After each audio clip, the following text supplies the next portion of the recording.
ಮಲತಂದೆಯಿಂದ ಬಾಲಕಿ ಸಿರಿ ಹತ್ಯೆ ಪ್ರಕರಣಕ್ಕೆ ದೊಡ್ಡ ಟ್ವಿಸ್ಟ್ ಸಿಗ್ತಾ ಇದೆ. ಪಲ್ಲಂಗದಾಟಕ್ಕೆ ಅಡ್ಡಿ ಅಂತ ಮಲಮಗಳನ್ನೇ ಕೊಂದಂತ ಪಾಪಿ ತಂದೆಯ ಸ್ಟೋರಿ ಇದು. ಕುಂಬಳಗೋಡು ಪೊಲೀಸರಿಂದ ಆರೋಪಿ ದರ್ಶನನ್ನ ಬಂಧಿಸಲಾಗಿತ್ತು. ವಿಚಾರಣೆ ವೇಳೆ ಬೆಚ್ಚಿ ಬೀಳಿಸುವ ವಿಚಾರವನ್ನ ಬಿಚ್ಚಿಟ್ಟಿದ್ದಾನೆ ಈ ಕಿರಾತಕ. ಹತ್ಯೆಯಾದ ಸಿರಿ ತಾಯಿ ಶಿಲ್ಪಾಗೆ ದರ್ಶನ್ ಜೊತೆ ಎರಡನೇ ಮದುವೆ ಆಗಿರುತ್ತೆ. ಶಿಲ್ಪಾ ಜೊತೆ ಇರೋದಕ್ಕೆ ಸಿರಿನೇ ಅಡ್ಡಿ ಅಂತ ತಿಳ್ಕೊಂಡಿದ್ದ ಈತ. ಸಿರಿ ಅಜ್ಜಿ ಇರೋವರೆಗೂ ದರ್ಶನ್ ಕಿರುಕುಳ ನೀಡಿರಲಿಲ್ಲ. ಆದರೆ ಸಿರಿ ಅಜ್ಜಿ ತೀರಿ ಹೋಗ್ತಿದ್ದಂತೆ ದರ್ಶನ್ ನಿಜರೂಪ ಬಯಲಾಗುತ್ತೆ. ಚಿತ್ರಹಿಂಸೆ ಕೊಟ್ಟು ಆ ಪುಟ್ಟು ಮಗುವನ್ನ ಹತ್ಯೆ ಮಾಡಿದಾನೆ ಈತ. ವಿಚಾರಣೆಯಲ್ಲಿ ಕೊಲೆಯ ಸ್ಫೋಟಕ ಮಾಹಿತಿಯನ್ನ ರಿವೀಲ್ ಮಾಡಿದಾನೆ.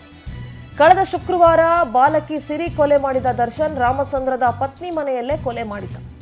ಎಂತಹ ನೀಚರಿರ್ತಾರೆ ನೋಡ್ರಿ. ಆ ಪುಟ್ಟು ಮಗು ಇವ್ರಿಗೆ ಏನ್ರಿ ಅಷ್ಟು ದೊಡ್ಡ ಮಟ್ಟಕ್ಕೆ ತೊಂದರೆ ಮಾಡ್ತಾ ಇತ್ತು. ಅಸಹ್ಯ ಆಗುತ್ತೆ ಇಂಥ ವಿಚಾರಗಳು ಹೇಳಕ್ಕೂ, ಇಂಥ ವಿಚಾರಗಳು ಕೇಳಕ್ಕೂ, ಚರ್ಚೆ ಮಾಡೋದಕ್ಕೂ.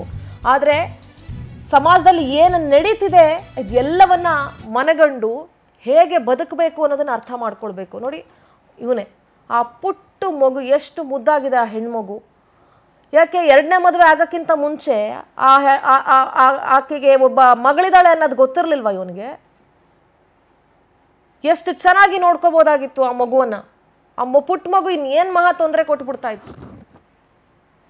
ಮುಲಾಜಿಲ್ದಂಗೆ ಇವ್ರಿಗೆಲ್ಲ ಎಂಥ ಅಂದರೆ ಎಂಥ ಶಿಕ್ಷೆ ಆಗಬೇಕು ಅಂತಂದರೆ ಅದನ್ನು ಪದಗಳಲ್ಲಿ ವಿವರಿಸಬಾರ್ದು. ಅಂಥ ಶಿಕ್ಷೆ ಆಗಬೇಕಿಂತವ್ರಿಗೆಲ್ಲ. ನಮ್ಮ ಪ್ರತಿನಿಧಿ ವೆಂಕಟೇಶ್ ನೇರ ಸಂಪರ್ಕದಲ್ಲಿ ಜಾಯ್ನ್ ಆಗ್ತಿದ್ದಾರೆ. ವೆಂಕಟೇಶ್, ಒಬ್ಬ ಪುಟ್ಟು ಮಗುವನ್ನು, ಸಿರಿ ಅನ್ನೋ ಒಂದು ಮಗುವನ್ನು ಮಲತಂದನೆ ಕೊಲೆ ಮಾಡಿದಂಥ ಪ್ರಕರಣ ಇತ್ತು. ಸದ್ಯ ಈ ಪ್ರಕರಣದಲ್ಲಿ ಇವಾಗ ಇವನ ಆಟಗಳಿಗೆ ಅಡ್ಡಿ ಆಗ್ತಾ ಇತ್ತು ಆ ಮಗು ಅಂತ ಹೇಳಿ ಆ ಮಗುನ ಸಾಯಿಸಿರೋದು ಬೆಳಕಿಗೆ ಬಂದಿದೆ. ವೆಂಕಟೇಶ್, ಏನು ಹೇಳ್ತೀರಿ? ಇಂಥ ಪ್ರಕರಣಗಳನ್ನು ನೋಡಿದಾಗ ನಿಜವಾಗ್ಲೂ ಬೇಜಾರಿನ ಜೊತೆಗೆ ಆಕ್ರೋಶ ವ್ಯಕ್ತ ಆಗುತ್ತೆ. ಮೊದಲೇ ಆ ಪುಟ್ಟು ಮಗು ಇತ್ತು ಅನ್ನೋದು ಗೊತ್ತಿತ್ತಲ್ವ ಮದುವೆ ಆಗಕ್ಕೆ ಮೊದಲೇನೆ? ಹೌದು ಸಿಂಧೂರ, ಕುಂಬಳಗೋಡು ಪೊಲೀಸ್ ಠಾಣಾ ವ್ಯಾಪ್ತಿಯಲ್ಲಿ ಕಳೆದ ಶುಕ್ರವಾರ 7 ವರ್ಷದ ಬಾಲಕಿಯನ್ನ ಹತ್ಯೆ ಮಾಡಿದಂಥ ಕೇಸ್ ದಾಖಲಾಗಿತ್ತು. ಅದರ ಪ್ರಕರಣ ಸಂಬಂಧಪಟ್ಟಂತೆ ಆರೋಪಿಯನ್ನು ಕೂಡ ಬಂಧನ ಮಾಡಿರುವಂಥದ್ದು. ಆದರೆ ಈ ಆರೋಪಿ ದರ್ಶನ್ ಏನಿದ್ದಾರೆ, ಈ ಶಿಲ್ಪಾ ಅನ್ನೋರನ್ನ ವಿವಾಹ ಆಗಿರ್ತಾನೆ. ಅದು ಎರಡನೇ ಮದುವೆ ಆಗಿರುತ್ತೆ. ಈಗಾಗಲೇ ಆಕೆಗೆ ಮದುವೆ ಆಗಿ ಗಂಡ ಮರಣ ಹೊಂದಿದ ನಂತರ ಮಗುವನ್ನ ಜೀವನ ಮಾಡಬೇಕು, ಮಗುಗೋಸ್ಕರ ಜೀವನ ಮಾಡಬೇಕು ಅಂತ ಹೇಳಿ ಕೂಡ ಈಕೆ ಇರ್ತಾಳೆ. ಆದರೆ ಇನ್ಸ್ಟಾಗ್ರಾಮ್ ಮೂಲಕ ಪರಿಚಯ ಆದಂಥ ಈತ ಈಕೆಯನ್ನ ಮದುವೆ ಮಾಡ್ಕೊಳ್ಳೋದಕ್ಕೂ ಕೂಡ ಒಪ್ಕೊಂಡಿರ್ತಾನೆ. ಹೀಗೆ ಇರಬೇಕಾದ್ರೆ ಮದುವೆ ಕೂಡ ಆಗಿರುತ್ತೆ. ಆದರೆ ಈ ಬಾಲಕಿ ಶಾಲೆಗೆ ಹೋಗ್ತಾ ಇರ್ತಾಳೆ, ಬರ್ತಾ ಇರ್ತಾಳೆ, ಎಲ್ಲವನ್ನು ಮಾಡ್ತಾ ಇರ್ತಾಳೆ. ಆದ್ರೆ ಈತ ತನ್ನ ಪ್ರವೇಶಿಗೆ ಈ ಬಾಲಕಿ ಅಡ್ಡಿ ಆಗ್ತಾ ಇದ್ದಾಳೆ ಅಂತ ಹೇಳಿ ಆಕೆಯನ್ನ ಪದೇ ಪದೇ ಹಲ್ಲೆ ಮಾಡುವಂತದ್ದು, ನಿಂದಿಸುವಂತ ಕೆಲಸವನ್ನು ಕೂಡ ಮಾಡ್ತಿರ್ತಾನೆ. ಕಳೆದ ದಿನ ಕೂಡ ಅದೇ ಆಗಿತ್ತು ಅಂತ ಹೇಳಿದ್ರೆ, ಆ ಮಗು ಮನೆಯಲ್ಲಿ ಇದ್ದಂತ ವೇಳೆಯಲ್ಲಿ ಬಂದು ಹಲ್ಲೆಯನ್ನ ಮಾಡ್ತಾನೆ. ಹಲ್ಲೆ ಮಾಡಿದ ನಂತರ ಆತ ಎಷ್ಟು ಕ್ರೂರವಾಗಿ ನಡೆದುಕೊಳ್ತಾನೆ ಅಂದ್ರೆ, ಆ ಮಗುವನ್ನ ಮೇಲಿಂದ ಎತ್ತಿ 2 ಬಾರಿ ಕೆಳಗಡೆ ಎಸಿತಾನೆ. ಆಗ ತಲೆಗೆ ತೀವ್ರವಾಗಿ ಪೆಟ್ಟಾಗಿ ಬ್ಲಡ್ ಕ್ಲಾಟ್ ಆಗುತ್ತೆ, ತೀವ್ರ ರಕ್ತಸ್ರಾವ ಆಗುತ್ತೆ.